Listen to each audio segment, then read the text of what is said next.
Great. Welcome, everyone. Welcome to Healing Circle and Expert Talks, which is a part of our this World Cancer Month, part of our campaign, which is 1 Lakh Lives Impact campaign.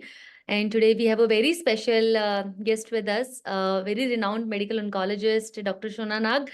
She has more than 27 years of experience, and she is renowned for her work in women's health, especially that for breast, cervical, ovarian, and other gynecological cancers.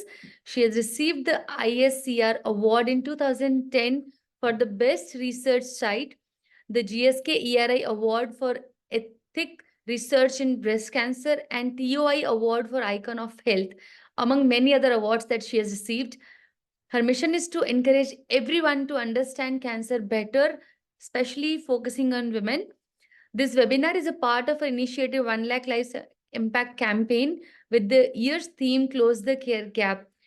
So welcome everyone, and I'm sure with Dr. Shona's advice, guidance, and experience, we'll learn a lot how to manage the disease. And also when somebody is diagnosed, starting from the shock of diagnosis to the medical treatment, complementary care, and also focusing on the screening part of it so that we can detect cancer early and truly save lives. Welcome, Dr. Shona. Over to you. If you could share a few things, and then we'll begin with the question answer. Thank you so much. So, hi everyone. I'm Dr. Shona Nag. I'm a medical oncologist. I've been practicing for the last 30 years in the city of Pune. The reason I became an oncologist possibly is because I saw my father go through lung cancer. And 35 years ago, there was no good treatment for that. Today, it can, patients with advanced disease can live normal lives and do very well. So there have been a lot of improvements in cancer care and cancer treatments, but I cannot undermine or cannot underemphasize the importance of cancer prevention. And after so many years in practice, it's much better to prevent this disease after all that we see as doctors. And I think leading a healthy, cancer-free life is what everyone needs to do. Right. And doctor एक request है, अगर हम session को हिंदी में भी रख सकते हैं. बिल्कुल. Thank you so much doctor. And जैसा कि डॉक्टर हम सब जानते हैं कि आप गायनेकोलॉजिकल कैंसर्स के लिए काफ़ी ज़्यादा आपके उसके एक्सपीरियंस एंड इंसाइट्स हैं. ब्रेस्ट, सर्वाइकल, ओवेरियन कैंसर, आप क्या कॉमन साइन एंड सिम्टम्स बता सकते हैं जो कि हमें ध्यान रखना चाहिए? एंड उसके साथ में स्क्रीनिंग एंड डायग्नोस्टिक्स की जो अप्रोचेस होती है कि अगर आपकी उम्र 35 से ऊपर है तो मेमोग्राम करवाना चाहिए, ऐसी कौन सी बेस्ट प्रैक्टिसेस है जो हम सबको फॉलो करनी चाहिए? तो मैं एक बता दूं कि ब्रेस्ट कैंसर जो स्तन का हम कैंसर बोलते हैं, कर्करोग बोलते हैं, वो बहुत बहुत कॉमन है हमारे कंट्री में, हमारे भारत में. और 13% कैंसर्स ब्रेस्ट कैंसर्स होते हैं. और क्योंकि हमारा जो पॉपुलेशन है वो काफी यंग है, काफी कम उम्र का है, तो हम ब्रेस्ट कैंसर जब देखते हैं काफी यंग लेडीज रहते हैं जिनके छोटे छोटे बच्चे होते हैं, तो हम इतना अच्छा स्क्रीनिंग नहीं कर पाते. तो हम एडवाइस देते हैं कि अगर आपका उम्र 20 साल के ऊपर हो तो आप प्लीज सेल्फ ब्रेस्ट एग्जामिनेशन सीखिए. ये एक तरीका रहता है जो आप गूगल कर सकते हैं. इसमें 2 स्टेप्स रहते हैं. पहले आप हर महीने पीरियड के 1 हफ्ते बाद जब ब्रेस्ट सॉफ्ट रहते हैं, दुखते नहीं हैं, हम एक बार आईने में नहाते टाइम पे महीने में एक बार देख लें कोई चेंजेस हैं क्या. एक साइड ज्यादा लंपी लग रहा है, कुछ स्किन पे कोई चेंजेस हैं, कोई निप्पल अंदर चला गया है, ऐसे कोई चेंजेस हमें महसूस हो, हमें दिखे. और फिर अपने हाथों से हमें अपने ब्रेस्ट को फील करना है, तपासना है. और इसका भी एक तरीका रहता है जो आपके गायनेकोलॉजिस्ट या आपके लेडी डॉक्टर आपको सिखा सकते हैं. आप ये गूगल भी कर सकते हैं. और ये इसलिए नहीं कह रही हूँ कि आप अपने आप को डायग्नोज करो, ये इसलिए कह रही हूँ कि आप अपना नॉर्मल ढूंढिए. हर एक लेडी का जो ब्रेस्ट फील होता है वो अलग रहता है. और जब अपना नॉर्मल पहचानेंगे 2-3 बार करने के बाद, तो कुछ भी अगर गलत हो या नया हो ब्रेस्ट में चेंज, वो आपको यकदम नजर आएगा और आप डॉक्टर के पास चले आएंगे। और हमारे कंट्री में काफी स्टिग्मा है, शाइनेस है। Please don't be shy about your body. हम इंडिया में खासकर हम अपने बॉडीज को ज्यादा इम्पोर्टेंस नहीं देते। Being a lady we try to hide in our bodies, don't do that.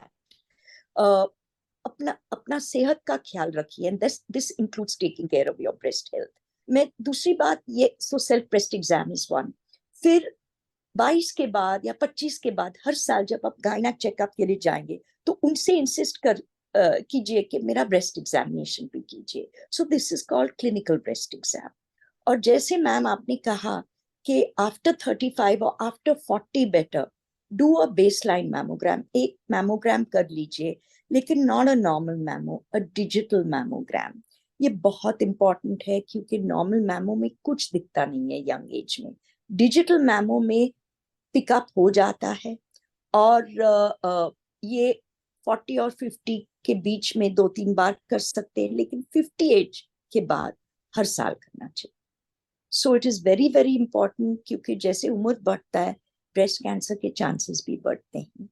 तो please do your mammogram regularly every year after 50। अभी रहा सर्वाइकल कैंसर के बारे में बात। अभी ये पैप्समियर जो रहता है, ये सर्वाइकल कैंसर को बहुत अर्ली स्टेज में डिटेक्ट होता है, डायग्नोस होता है। लेकिन हम बहुत शाय होते हैं फिर पैप्समियर करने में। लेकिन शादी के बाद या लेडी सेक्सुअली एक्टिव होने के बाद, शहरों में खासकर, please do a Pap smear once in 3 years. अगर उसमें हम एचपीवी डीएनए भी ऐड करें तो 5 साल में एक बार करने की जरूरत है। और अगर आपने सर्वाइकल वैक्सीन लिया हो, इसका मतलब नहीं है कि आपको पैप्समियर नहीं करना है। सर्वाइकल वैक्सीन भी लेना है, 2 doses, best at the age, school age में 13 और 16 के बीच में। इसके कोई साइड इफेक्ट्स लॉन्ग टर्म नहीं रहते हैं। ये सेफ है। अभी इंडियन गवर्नमेंट ये वैक्सीनेशन शेड्यूल में लाने वाला है। ये बड़ी अच्छी बात है हमारे लिए। बजट में भी अनाउंस हुआ था और हम रेगुलरली एडवाइस करते हैं।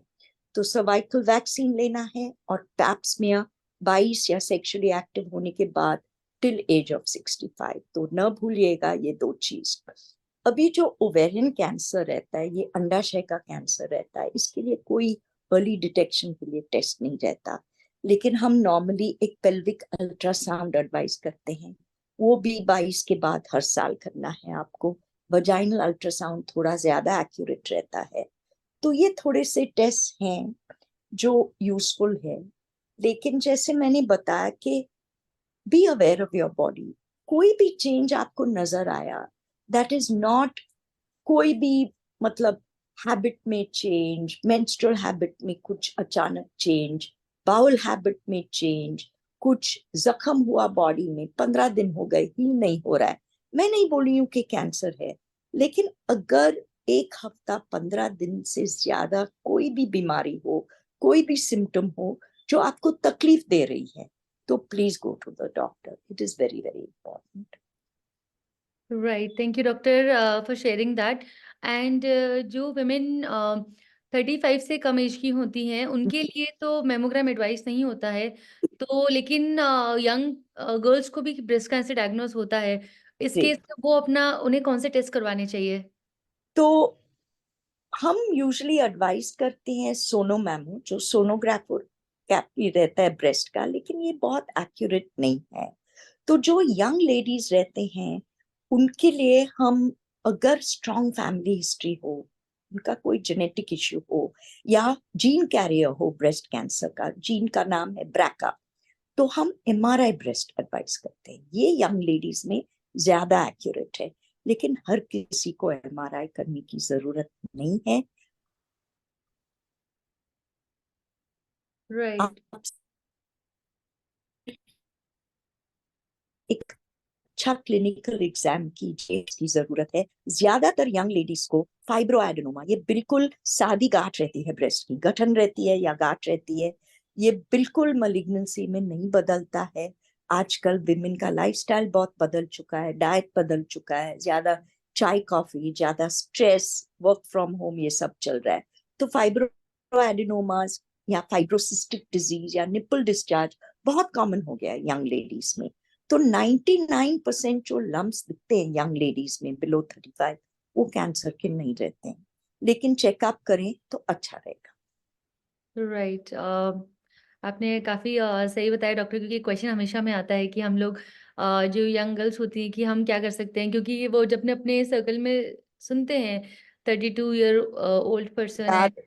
लेकिन वो that is a very rare case. लेकिन मैं समझ सकती हूँ, ऐसे हमने सुना तो बहुत घबराहट होती है, एंड यू स्टार्ट थिंकिंग बाबा कोई भी सिम्टम मुझे हो कि मुझे भी हो गया है। तो right. Please don't be frightened, go to the doctor, get your checkup. और इससे सीख मिलनी चाहिए कि really our lifestyle is India में बहुत स्ट्रेसफुल हो रहा है। और मैं अब काफी सालों से प्रैक्टिस कर रही हूँ और मैं देख रही हूँ कि यंग यंग लेडीज आ रहे हैं फाइब्रोएडेनोमास के साथ, निपल डिस्चार्ज के साथ, बहुत डरी हुई हैं। You hmm. Don't need to be like that, just pay little. आप इतना अपने अपीयरेंस पे खर्चा करते हो, आप इतना काम करते हो, इतना भाग दौड़ करते हो, take out 1 hour in a day for yourself, hmm. exercise, do meditation, eat healthy food. This is very important. It's very very nicely जो बहुत आपने बताया। बहुत हम्म। राइट। एक्सरसाइज, मेडिटेशन, 1 घंटा खुद के लिए निकालना, सेल्फ केयर पे ध्यान देना बहुत इंपॉर्टेंट होता है। एंड जैसे कि आपने राइटली बताया कि एज ए वुमेन इतनी सारी रिस्पॉन्सिबिलिटीज होती हैं कि कई बार हम सबसे पहले हमारी खुद की हेल्थ को इग्नोर करते हैं। और ब्रेस्ट कैंसर, सर्वाइकल कैंसर बहुत ही कॉमन कैंसर टाइप हो गया है। जी जी बिल्कुल। Right, right. So thank you, doctor, for sharing importance of holistic care in this. And a question here, is digital जी mammography is same as X-ray mammography?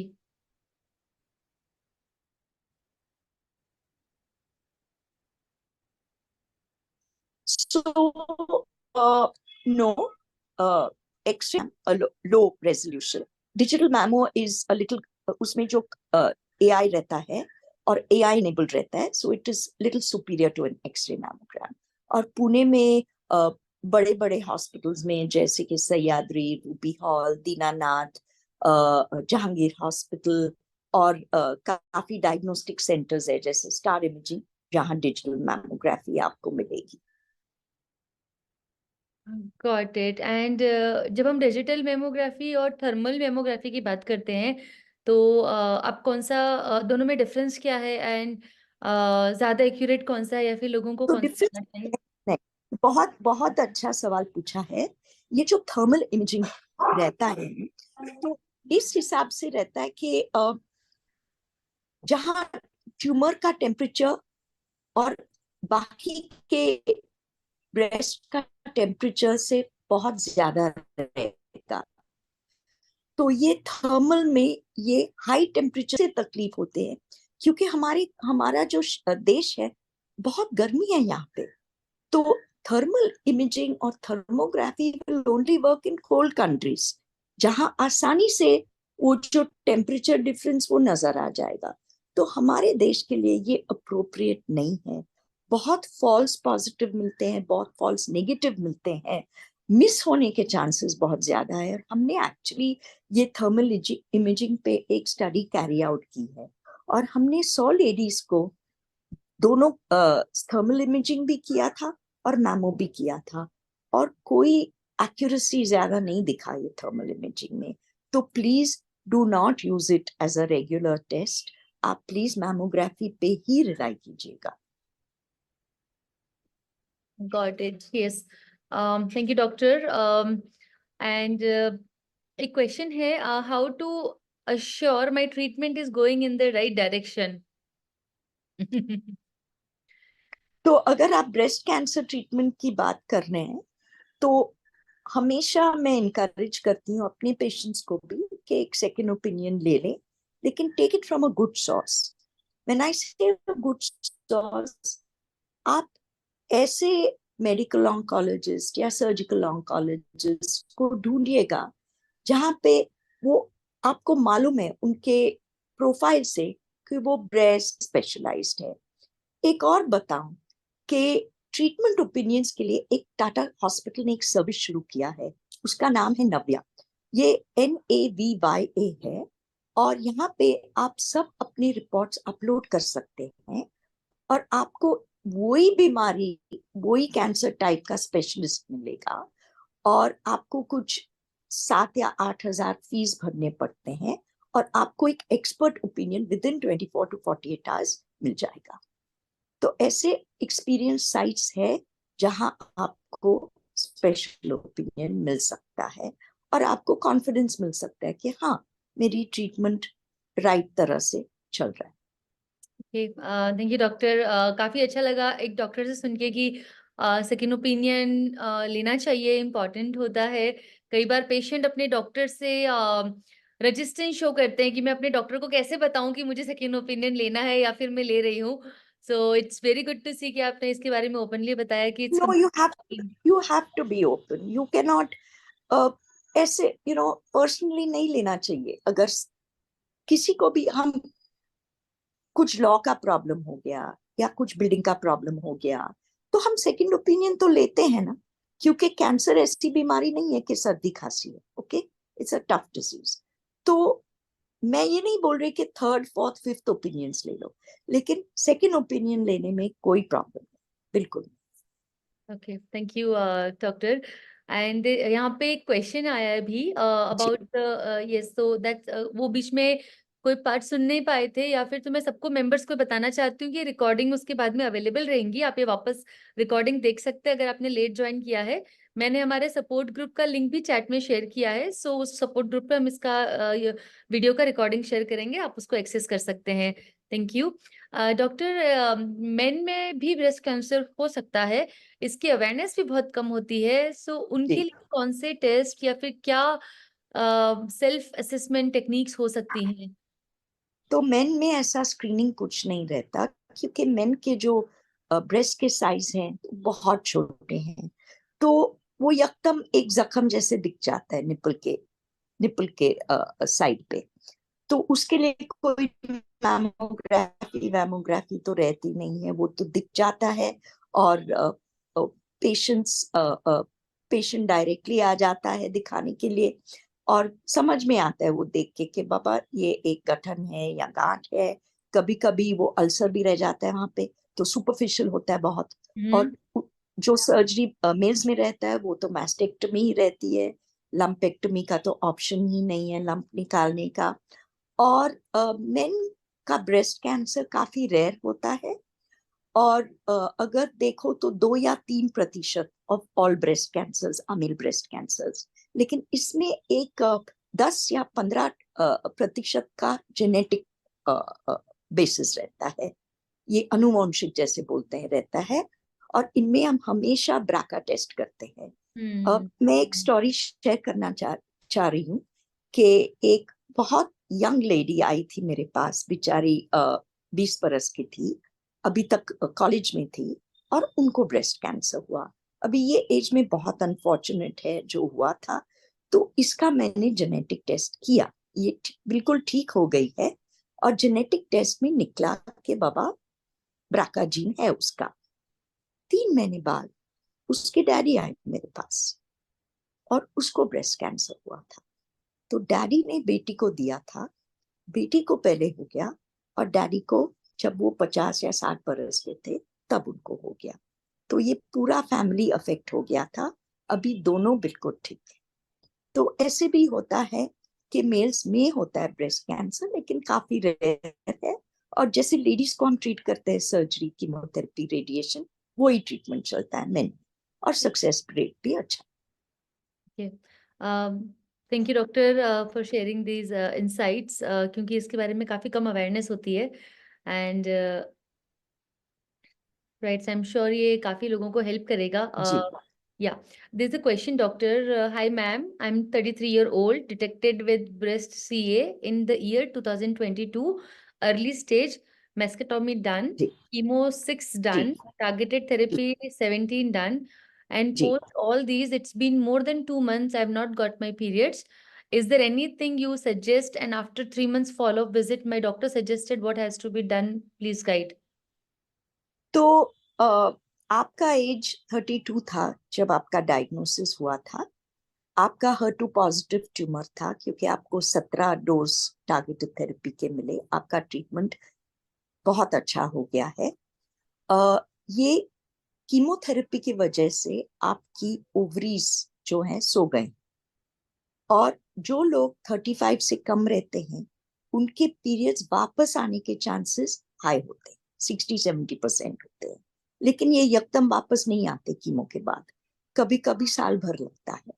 तो आपके doctor suggest करेंगे हर 6 महीने आपका हार्मोन प्रोफाइल करना, इस्ट्राडायोल और एफएसएच और LH. इससे पता चल जाता है कि आप मेनोपॉज में जा रहे हैं, कि आप अभी भी प्री मेनोपॉजल हैं, और पीरियड वापस आने में थोड़ी ही देर की बात है।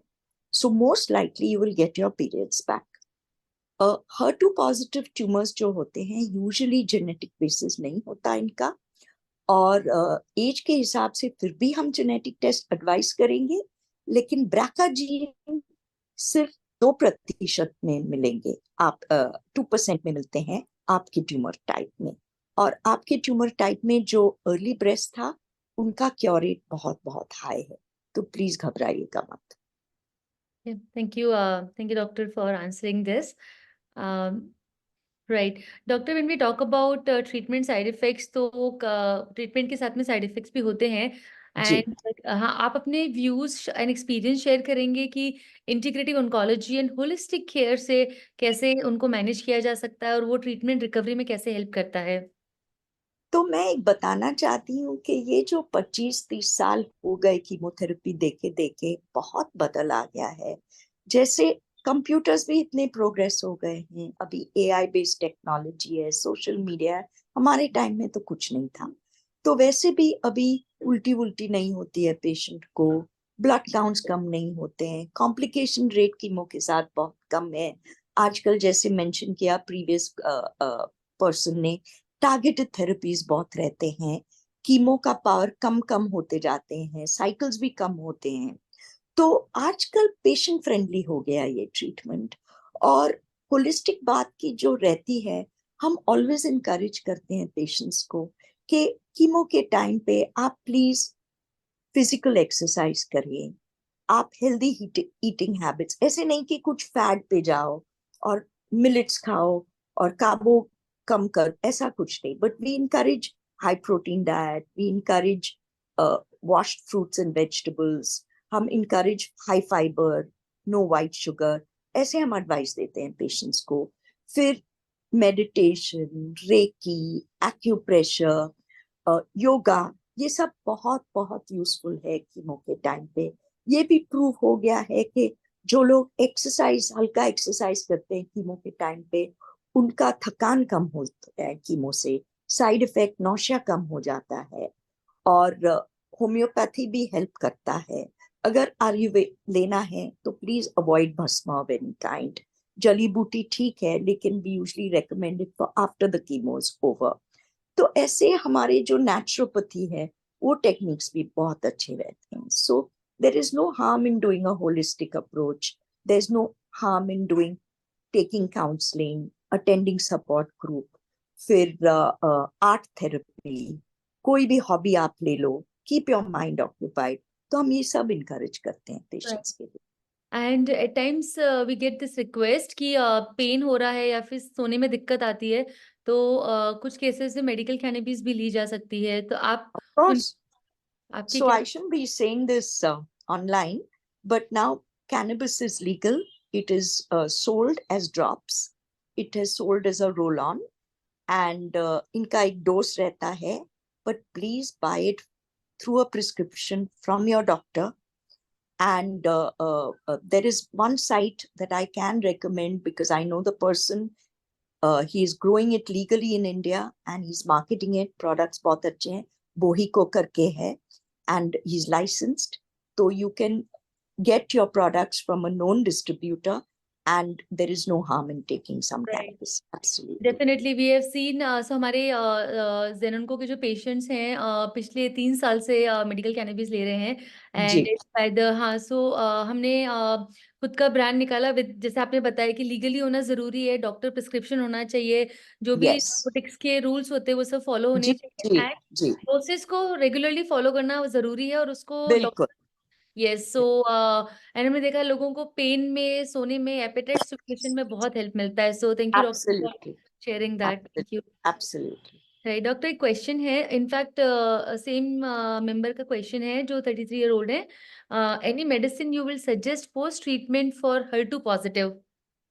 अगर ER PR पॉजिटिव भी था तो हॉर्मोन्स तो लगेंगे, लेकिन एक बार अपने पूरा साल कंप्लीट किया एंटी HER2 का, तो फिर सच्ची और कोई ट्रीटमेंट की जरूरत नहीं।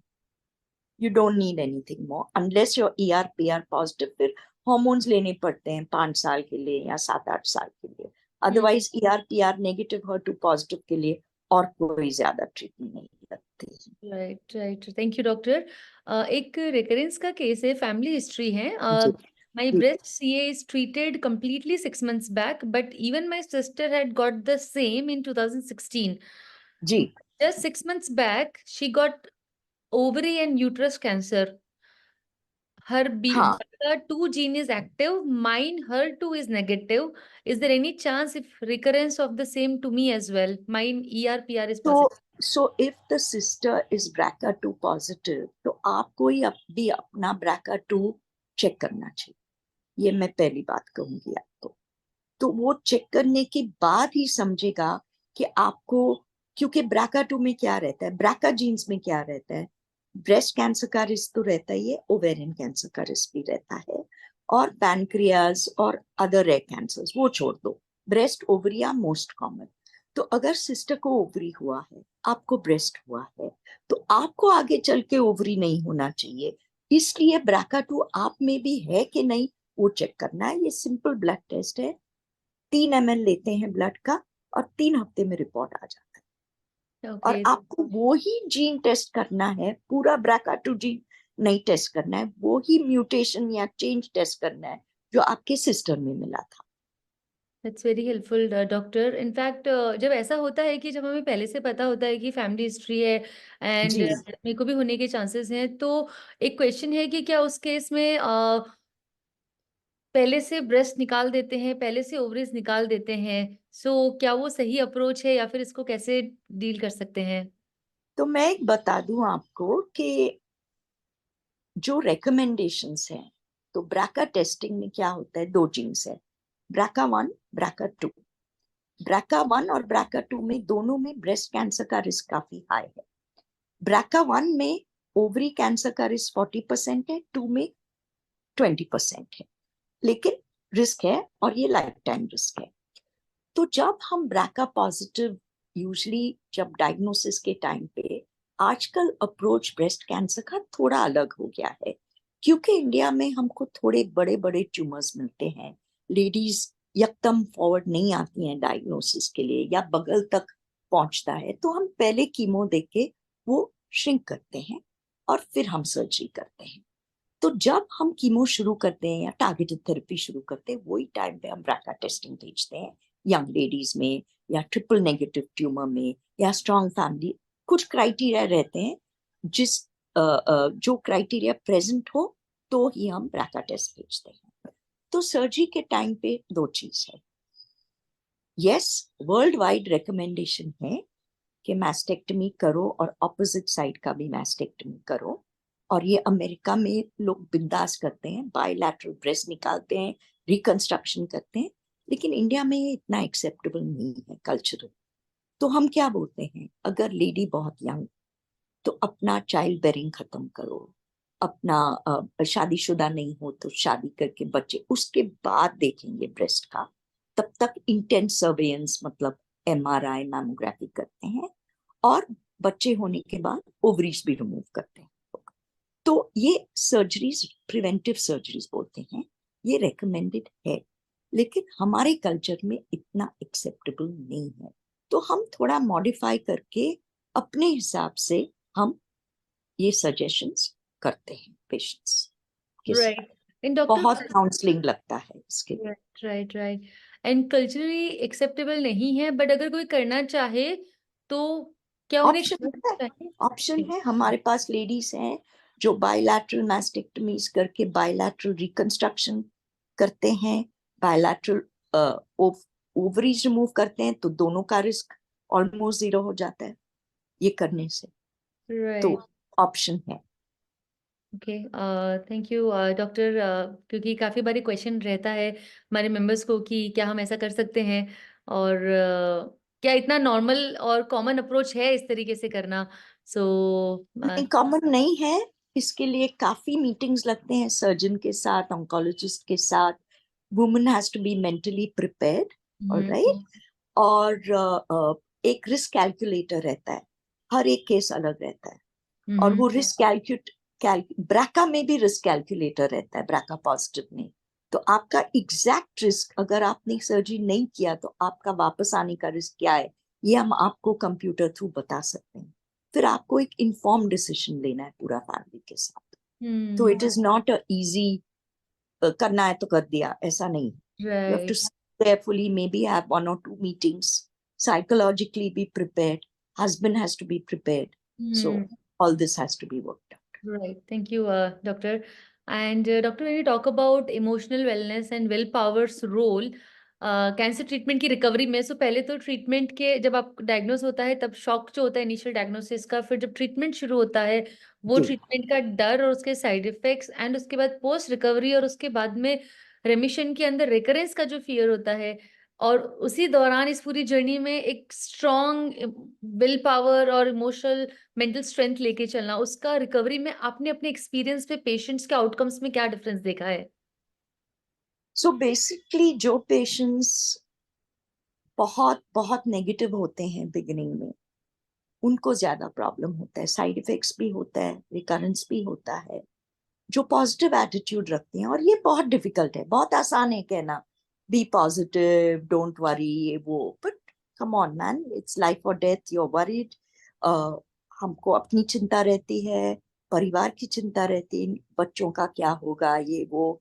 तो एंड लेडी, ऐसे भी हम ज्यादा स्ट्रेस लेते ही हैं घर का, तो ये एक एडिड स्ट्रेस रहता है, फैमिली का पूरा स्ट्रेस रहता है। तो जो लोग लड़ना चाहते हैं और ब्रेव होते हैं और बहुत हिम्मत दिखाते हैं, वो उन लोगों का आउटकम बहुत अच्छा होता है। और मैंने ये भी देखा है कि स्टेज 4 डिजीज में ऐसे लोग बहुत बहुत सालों तक जीते हैं विद द डिजीज। और जिसमें लड़ने की ताकत है, क्योंकि आजकल के ट्रीटमेंट्स बहुत अच्छे हैं। तो आपने अगर थोड़ा सा तकलीफ झेला, ऐसे नहीं कि I will give up, I will not do this. अरे, सिर्फ अपने आप के बारे में मत सोचो, फैमिली के बारे में सोचो। और थोड़ी तकलीफ के बगैर जिंदगी नहीं होती है, ठीक। तो हर मोड़ पे तकलीफ आती है, ये अलग टाइप की तकलीफ है। तो आपको इसके थ्रू जाना ही है और आपको जीतना ही। तो अगर आपने ये मेकअप किया माइंड में, तो हम ये भी देखते हैं कि वो आउटकम बहुत अच्छा रहता है। और जो बाद में नॉर्मल सी आती है, न्यू नॉर्मल जो बोलते हैं, ट्रीटमेंट के बाद ये सर्वाइवर हो जाते हैं, फाइटर्स हो जाते हैं, वो दूसरे लोगों को मदद करने आते हैं, राइट। वॉलंटियर करते हैं। और you will be surprise, we run support groups, we run our foundation, आग फाउंडेशन। वहां पे हम सर्वाइवर्स के लिए हर साल कॉन्फ्रेंस करते हैं टाटा हॉस्पिटल के साथ। तो 300 ब्रेस्ट कैंसर सर्वाइवर्स हर साल इकट्ठा होके सीखते हैं, सिखाते हैं, शेयर करते हैं। तो ये बहुत इंपॉर्टेंट चीज है। Wow, that's really amazing. Doctor Nag foundation के बारे में काफी सुना है हमने, और जी। आप बहुत ही अमेजिंग, एक होता है ना giving back to society. I am sure patients को ट्रीट करके तो उनकी जान बचा के तो हम कर ही रहे हैं, उसके साथ में जो नाग फाउंडेशन नीडी पेशेंट्स को जो सपोर्ट प्रोवाइड करती है, that's really commendable. Thank you doctor for this initiative as well. Thank you. Thank you. Doctor, question है, right, I am 42 year old, and 2008 में कैंसर डिटेक्ट हुआ था, 6 कीमो 31 रेडिएशन हुए उस वक्त। After 11 years I got ovarian cancer of 3rd stage and continue took all the possible medicines. Final medicine was paclitaxel, and after a month CA 125 increased. Doctor said nothing, no other medicine left for me. ER PR positive in breast cancer, is it possible ovarian ERPR is different. I'm BRCA plus, and yeah. तो if you are BRCA positive तो आपको मालूम है कि आपके लिए अच्छे drugs हैं। कबूल है कि ओवेरियन कैंसर में हम ईआरपीआर को इतना महत्वपूर्ण नहीं समझते, लेकिन अभी डेटा आ गया है कि आपका ओवेरियन कैंसर अगर ईआरपीआर पॉजिटिव हो तो हार्मोन और पैल्बोसिक्लिब या राइबोसिक्लिब आप पे भी काम कर सकता है ओवेरियन ट्यूमर पे। तो ऐसा अभी डेटा आ रहा है और हम पेशेंट्स में यूज कर।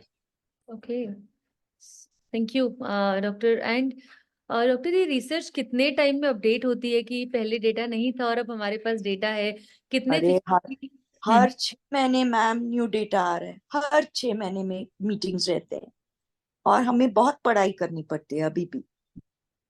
ट्रू या हमेशा कहते हैं कि Yes. Doctors life time students होते हैं। बिल्कुल बिल्कुल बिल्कुल सिखाना पड़ता है, सीखना पड़ता है। और हर 6 महीने में जो स्टैंडर्ड ऑफ केयर बोलते हैं ना, वो बदलता रहता है। और हम्म, हर साल में गाइडलाइन की मीटिंग होती है, तो आप समझ सकते हैं कि यूरोप में गाइडलाइन की मीटिंग होती है, यूएस में गाइडलाइन की मीटिंग होती है, और वो अपडेट करते रहते हैं अपनी गाइडलाइंस को। तो आप समझ रहे होंगे कि कितना डेटा आता है हर साल। True true true.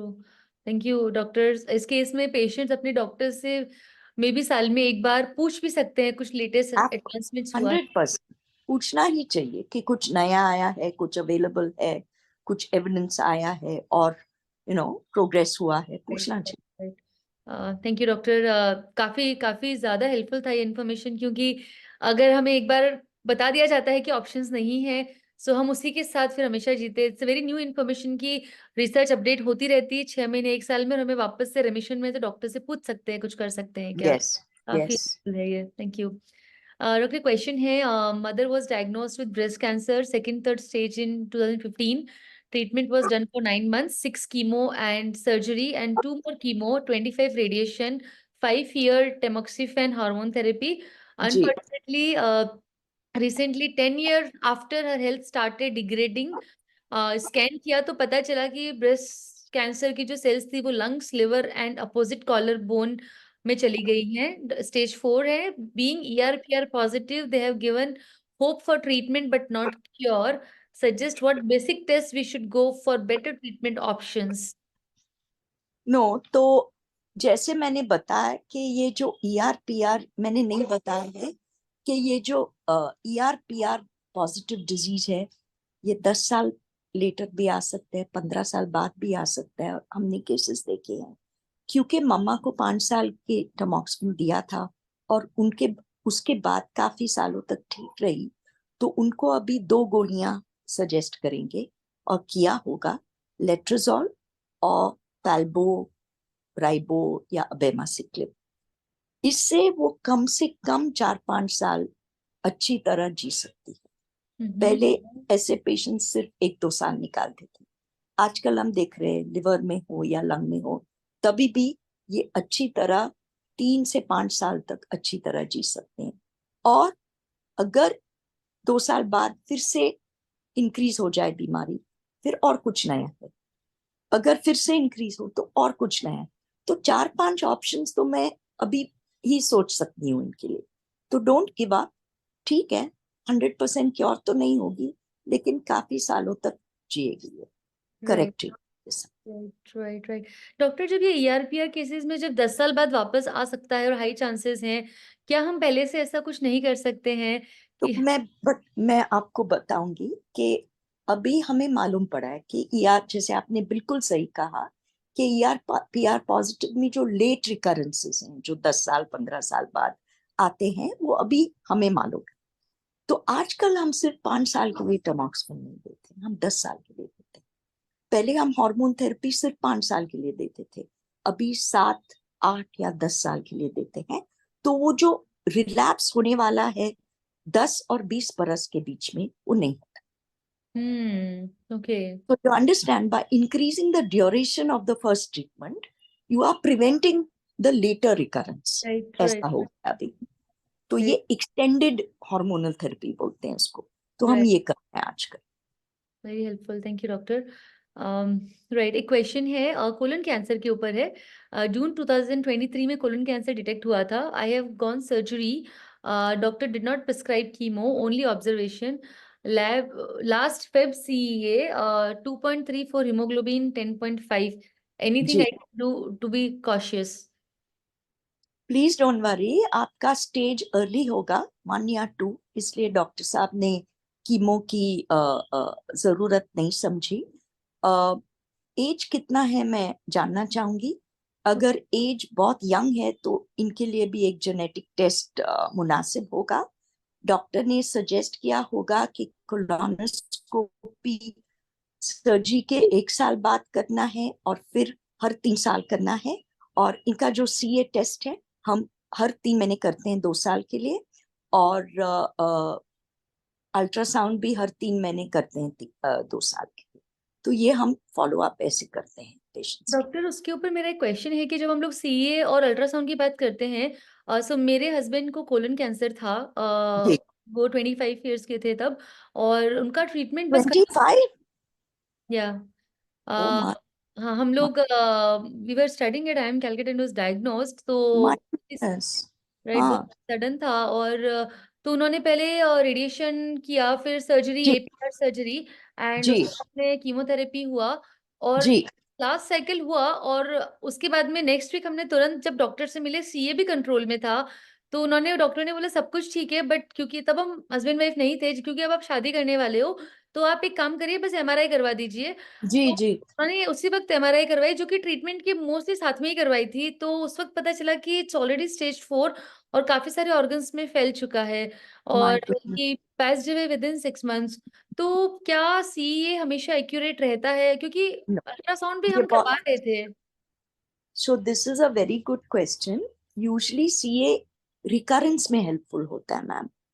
Not baseline में कभी कभी बढ़ता है, कभी नहीं बढ़ता है, लेकिन जैसे फॉलो अप करते हैं पेशेंट्स को यूजफुल रहता है। लेकिन जैसे आपने बताया 25% लोग में CA नॉर्मल रहता है, 75% में रेज रहता है।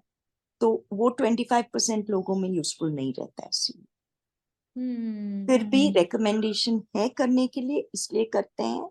लेकिन अनफॉर्चुनेट है कि आजकल एक स्टडी चल रही है पूरे दुनिया में कि ये जो रेक्टल कैंसर और कोलन कैंसर की बात आप करें, जो आपके फियांसे को हुआ था, वो अभी यंग एज में बहुत दिख रहा है दुनिया में। ये 40 इयर्स और यंगर, क्योंकि 25 में होना बहुत बहुत रेयर, या बहुत रेयर है। और इसका कुछ अलग ही स्टडी कर रहे हैं लोग, क्योंकि इसका रीजन ही कुछ और है। ये अलग टाइप का ट्यूमर है अच्छा, और ये बहुत अग्रेसिव रहता है बहुत मैम। एग्रेसिव था, बहुत। बहुत बहुत। राइट। ओके, इनकी एज, जो भी क्वेश्चन आया था, इनकी एज 60 year old है। हाँ, तो then I am not going to worry too much. Hmm. Family history, genetic testing की जरूरत नहीं है। प्लीज रिलैक्स कीजिए और जैसे फॉलो अप सजेस्ट किया आपके डॉक्टर ने, वही करना है आपको। राइट।